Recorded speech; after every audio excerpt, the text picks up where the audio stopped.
This is Tom Rust for TRSB Sports Podcast. Today, once again, delighted to be joined by undefeated professional boxer, Mr. Brandon Scott. How you doing, mate? Said it yourself, undefeated professional boxer. How can I be anything else other than amazing? Listen, mate, we've had you on this channel a number of times now, and we've asked you a lot about your boxing career for obvious reasons. I suppose the stereotypical questions that you would expect to get asked. However, we're doing a Q&A today. I know you put out on your social media. Some people have got back to you with a few questions. I know you've had quite a few, so you've just sent me over about 5 or 6. I've got a few of my own as well. And when we spoke on the phone last week, you said, ask me anything. Yeah, ask me anything. Everyone who watches this and you want to know anything from my favorite films, my favorite sex position, whatever you want to know, I'm willing to speak. Just what's it, verbal vomit, whatever it's called. I'll say anything. There are going to be a couple of boxing ones in there as well, because there are a few things that I want to know. Yeah, rightfully so. But to start with, what was the last 10 things that you've Googled? Obviously my phone. My phone is using the interview, so I'll look at my iPad now. So here we have Lomachenko's footwork, because I love to study Lomachenko's footwork. Yeah. Then, does my Alexa spy on me? Because everyone knows the controversy with Alexa. I want to know, if I've got Alexa in my room, is she looking at me like, do you know what I mean? I don't want to be my personal space to be invaded. Then I've got cool hats, which actually... Cool hats. As you can see, I found results too. This is a Grogu Star Wars bucket hat. Kevin and Perry go large, isn't it? Kevin and Perry go extra large with this thing, my friend. Let me tell you. So I'll leave it on for a bit. I didn't think you could get any cooler, to be honest. But I got a lightsaber and I got a Star Wars hat. It's amazing. And then we've got how many calories in chocolate milk. And by this next search, you're gonna get the answer to the last one, because after that I searched what tastes like chocolate milk with not many calories. What was the outcome of that? It was nothing. It was Google basically telling me, if you want chocolate milk, drink chocolate milk. So I felt like a bit of an idiot. I reckon Alexa's listening to you, and thinking, what's he going on about? My Alexa probably thinks I'm an idiot. Alexa's probably the reason. I'm probably going to cause Terminator, the real Terminator, because she's probably going to think people like him are just not good enough for this world. Yeah. So we're going to have to take over. So I'm going to be responsible for Skynet. So we've got people eating pizza. But that's because I'm struggling with my diet. I'm just watching food porn 24/7. So I'm eating my salad, and I'm just watching people eat pizza. So yeah, I got people eating pizza. Then I've got, what tablets, medication, or food can I take to increase the size of my what? How did that get in there? After that, we've just got porn. And what's the biggest thing that pisses you off? Biggest thing that pisses me off. Oh, this is going to be a long video. People that say to me, oh, you like Star Wars. Why are you a professional boxer? How can you like Star Wars and be a professional? Like, what the hell? Just because I like something nerdy, they instantly become a boxer. They instantly think I'm a dickhead. Like, what's that all about? I'm the softest human being in the world. I'm not trying to kill you. Do you know what I mean? So people just assuming that I'm something just because of what I do, that really grips my shit. And who would be your dream fight at the moment if you could fight anyone? Probably my little brother, because I can hear him in the other room over there speaking and scratching the wall, and it's distracting me. So I'd say my little brother. Now, dream fight, I'd have to fight Lomachenko. I can't promise you I'd win, but let me tell you, I would go out swinging against that man. And mate, there's so many people in boxing at the moment. Of course, you've got Eddie Hearn, DAZN, Ben Shalom linking up with Sky recently, Frank Warren, and so on. If the money was the same with everyone, who would you sign for at the moment? the money was the same, who would I say? I think I'd like to go with Sky Sports.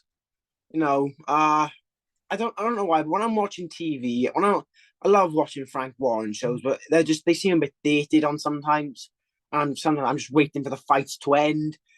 But with Sky Sports, it has a certain home feeling. You know, you must know it when you're watching it. It has a certain British feeling. Sky Sports does, and I'm seeing all these people getting signed by Sky, and I'm not one to be cocky, but I'm watching them box. I'm just like, I know I'm so much better than them, and they have an interview afterwards, and they're like, "Yeah, I was really pleased with how I boxed, and I like to see where my future goes." And I'm watching their interviews and their fights, and I'm just like,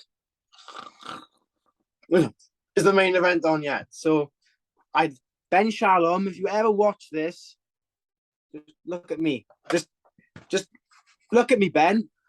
Sign me. You know? But final answer is Sky Sports. What's your opinion on Andrew Tate?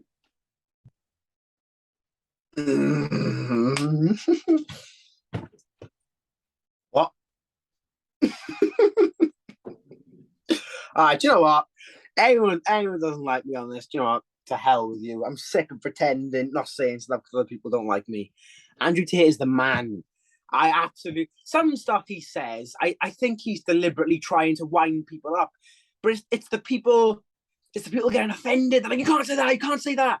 And it's like a little kid, they wind you up, you're biting, they gotta keep winding you up. Just because you're offended doesn't mean you're right. Andrew Tate is the man. And if I grow up when I'm older to have half the aura he has and not being able to care what other people think of him, if I have half of what he has, I would be honoured.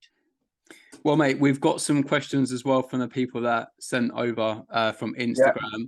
Someone asked you if you was stranded on a deserted island, and if you could only have one thing with you, what would it be? Oh, desert island. I could say my phone, but there's no charges there. I could say a portable sex toy or blow up sex doll, but no. I don't know. I take a boat. You can't take a boat to a stranded, deserted island, mate. You said you get to take one thing. You didn't specify what it had to be. I'll take the boat. Or take a helicopter. This big brain you. Nice answer, mate. Nice answer. Someone asked as well, if you had to give up one thing in your life, what would be the hardest thing to give up in your life? Porn. Just short and sweet, and I'm going to specify. I thought your Instagram was full up with females, wasn't it? You were telling me. Well, yeah. Are you making that all up? No, I'm sick of, like, you speak to a girl and it's all well and good, but then like they want like a relationship off you, and I'm not ready for that. I'm not ready for that kind of relationship. I'm only 18. So girls like want a relationship from me, but I've got commitments in my life a minute. My left hand doesn't need no commitment. She's there for me when and where I need her. In Nando's, she's down for it. In my bed, she's down for it. Do you know what I mean? I'm not ready for that kind of commitment yet. So my left hand is just, it's just right for me a minute. I'm very pleased for you, mate. Someone asked if you had any insecurities. Everyone has insecurities. I think everyone would lie if people would be lying to you if they said they haven't got any insecurities about themselves. The biggest of big celebrities. But I think for me, my biggest insecurity would have to be my testicles, because don't laugh, because Serious? I am convinced. Yeah, because I'm convinced that one of my testicles is bigger than the other two. Fucking hell. Wow. We don't mess around here on TRSB Sports, guys. I thought you was going to say something medical then. I was going to be quite serious, and you just come out of that. I did. If you think about it, technically I did. But yeah. What's your biggest fear? My biggest fear? Do you know my bit? I've got a few fears. Like I've got fears of spiders. I'm petrified of spiders. If you've ever seen Harry Potter, The Chamber of Secrets, or the film Arachnophobia, you'll know why I am petrified of spiders. I can't. I've got terrible arachnophobia. Like if anything's got more than 4 legs, I want it dead there and then. I want that thing to experience genocide. But I'm afraid of a few things. I'm not scared of heights. I'm quite scared of the ocean. I love the ocean.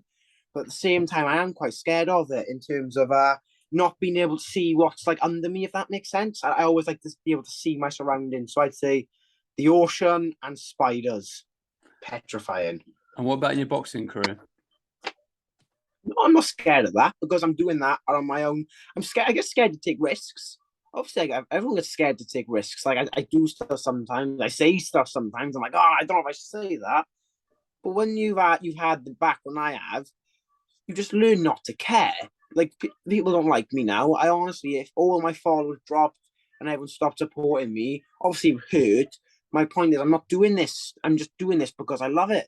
So if people don't like me, or I have no problem chasing my dream and crashing and burning on the way down. As long as I give it everything I had, but I'm full confident that's going to end where I keep saying it's going to end. Because I'm only 18. I'm only a puppy. 10 years from now, 10 years is a long time. It's longer than I've been boxing, and I'll still only be 28. Some people only start their pro careers when they're 28. So, like I said, I know the position I'm in, and I know how fortunate I am. And I don't take that for granted. But I'm doing this. I'm doing it to obviously everyone's inspired me, and I'm doing it to help everyone around me. But ultimately, I'm doing this to prove to myself and to prove to other people that I can do what they said I can't. So bring it on. And talking about the ocean, how's your swimming coming along? Should have seen me the other day. I was like Michael Buddy Phelps. I was like, woof, breaststroke, breaststroke, breathe, breaststroke, breaststroke. But then that's not like breaststroke, by the way. Front crawl, front crawl, front crawl. Leave me alone, Tom. My front crawl was on point.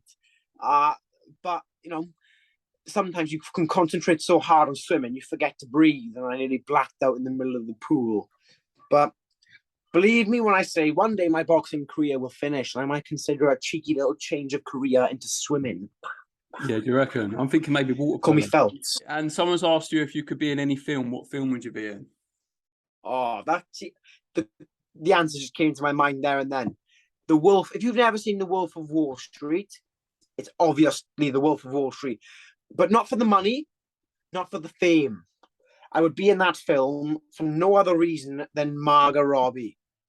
Let me tell you, in that film, I'd be her wolf. Let me tell you that. I would ride her like a stolen bike. I don't think you understand.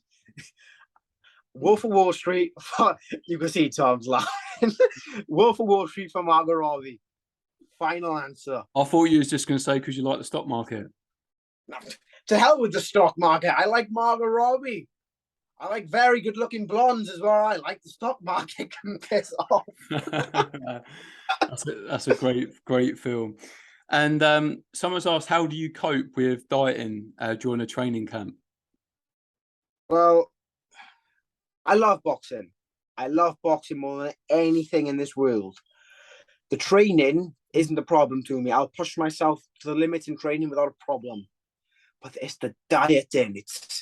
It's what you put on your plate. That's where the real battle's won. But like even down to stupid little things like boxers basically live on chicken and rice, right? But it's gone to the stage now when I don't just say to myself chicken and rice. I actually have to say to myself, all right, today I've got chicken breast, and to make it sound better, I say I've got 3,245 grains of rice to go with my chicken. Just to help me mentally, and then I'm laying on the couch and I'm stuffed, and I'm just like, oh, that chicken, 3,245 grains of rice just stuffed me. But just that mentality of the fact I have to do that. Do you know what I mean? I have to basically lie to my body, and I'm sitting there eating chicken and rice, watching someone else eat a burger. Honestly, it's horrible. I don't get that. You're starving hungry, so you're watching other people eat the things that you enjoy. It's just over fascination. Like, you don't understand. I'm just like, I'm watching people eat pizza at this point in time, and I'm just thinking to myself, I would murder a hard-working, decent family man just to have one slice of that pizza right now. Is that the biggest thing it's you the miss? dieting. Honestly, I miss pizza so much. I miss food so much. And we all went to Toby Carvery earlier eating, and all my family were eating cheesecake around me, and they were eating chocolate cake.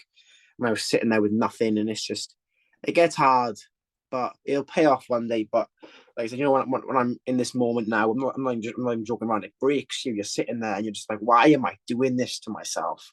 But then you get other moments then when you're like, when you win your fight, when you can see yourself bettering or improving, and you think this is why.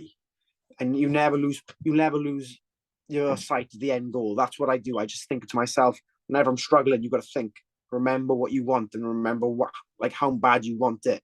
And then it seems to me like missing a few years of my life to go out with my friends and eat chocolate cake right now. It's a small sacrifice I'm going to have to make. And are you still arguing with yourself in your runs? All the time. It's not even like just me trying to encourage myself. I'm like, what are you doing? You want to stop? You want to be a quitter? Because you want to give up on your dream just get tired. I see people looking at me, and I'm like, sorry, but I'm full on arguing with myself because it's like my body's genuinely like, oh, just slow down, man. My mind's telling me slow down. I don't know. This demon from inside my stomach just comes out and goes, you want to stop? Do you? Nah, son. Pick up the pace. We got work to do. And I'm like, whenever that fire in my belly comes out, it's like I change, and I don't like it, but it's going to get me to where I need to get to. And mate, I know you're only a week away, just over a week away from your second fight. How many fights are you expecting to have this year? Well, I know there could be a chance of me fighting the end of September on I think it's a Pro Bellum show. So I don't want to look ahead too much because I still haven't got this fight out of the way. Anything can happen in boxing. I got this fight coming up on August 13th. I'm going to focus nothing on that. And then there have been whispers like could be boxing on the end of September. So everyone keep the end of September free because, you want to come, you all got to come watch me. Tom doesn't even come watch me. I thought Tom was my friend, but he clearly hasn't come to watch me. So we know where people stand. So end of September, keep your dates, keep your weekends free. But if you haven't already got a ticket, get in touch and I will gladly put on a show for you all. I thought I'd have a couple of tickets, do you know what I mean, with my name on it, considering all the exposure I give you, to be honest, mate. Tom, I love you like you're my brother. But if you think I'm going to part with a £75 ticket to give to you as a friend, you clearly think I'm a lot of a better human being than I actually am. Mate, it's been great to get you on here just to do this quick Q&A because, again, we've spoken a lot about your story, yep. Your up-and-coming fight. But just before we let you go, a couple other things. What do you make of the Ben Eubank fight if it happens, if it gets made? I think Conor Ben's a much better boxer than Chris Eubank, but Chris Eubank's too big for him. Size is everything. I don't even, when I seen that fight happen, I was like, why is that fight happening? Chris Eubank's twice the size of him. I don't even think it's going to be a massive back and forth fight. I think Chris Eubank's just too big for him. Well, you think he wins comfortably? Yeah. I seen how like when he was knocking down Liam Williams, and Liam Williams is a hard man. He's harder than a coffin nail. Or that man's harder than a coffin nail. Because Eubank was just putting him down with like jabs, and I'm just like, he's clearly a strong man. And to think he could be boxing someone like Conor Ben, I mean, not everyone's got the granite chin that I have. Do you know what I mean? Or the hat. The hat gives me powers, but I can't see Conor Ben winning that fight, and I would like to. But... Yeah, no, it'd be a great fight given the history. And another Welshman in Mr. Chris Jenkins fighting again. What would you make of his fight? I hope he wins, obviously, but I don't know the guy. He's boxing too much. But I know he's boxing the guy in Ireland against an Irish boy. He's obviously going in there as the opponent. But Chris, he just hasn't long beaten Julius Nyong'o. So this seems like a rather small task, on paper for what he's going to do. But I've seen Regis Prograis, what he did to him. But obviously Regis Prograis is a different level. So I'm going to back my man, Chris. Team Wales! And what about McKinson versus Ortiz?